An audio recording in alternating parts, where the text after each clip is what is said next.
KBR news కి స్వాగతం. చాక్లెట్లు ఆశ చూపి ఇద్దరు చిన్నారులపై లైంగిక దాడి. కాకినాడ జిల్లా పెద్దాపురంలో దారుణం. 7వ తరగతి చదువుతున్న ఇద్దరు బాలికలపై బంగారు ఆభరణాల తయారీ షాపు నిర్వహిస్తున్న యజమాని కామేశ్వరరావు లైంగిక దాడికి పాల్పడ్డాడు. చిన్నారులకు చాక్లెట్లు, డబ్బులు ఆశ చూపి అత్యాచారం చేసినట్టు తెలుస్తుంది. దీంతో విషయం తెలుసుకున్న బాలికల కుటుంబ సభ్యులు, స్థానికులు సదరు వ్యక్తిని చితకబాది పోలీసులకు అప్పగించారు. పోలీసులు కేసు నమోదు చేసి దర్యాప్తు చేస్తున్నారు.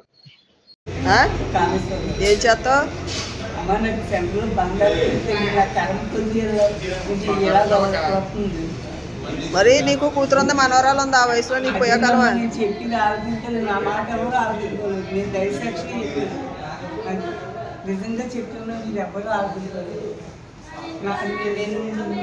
నాకు మనవరాలు ఉన్నది కూతురు, అంతే ఎదవరు కాదు.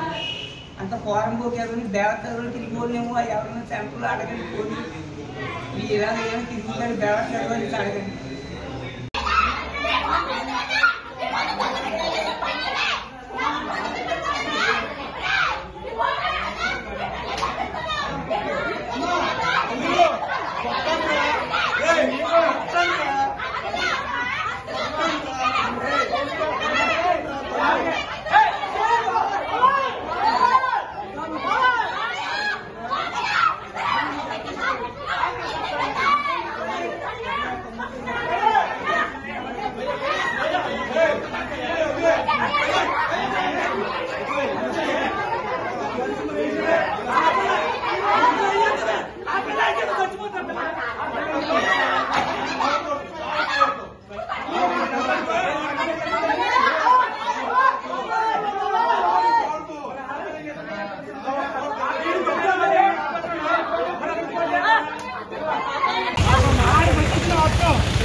జీవితం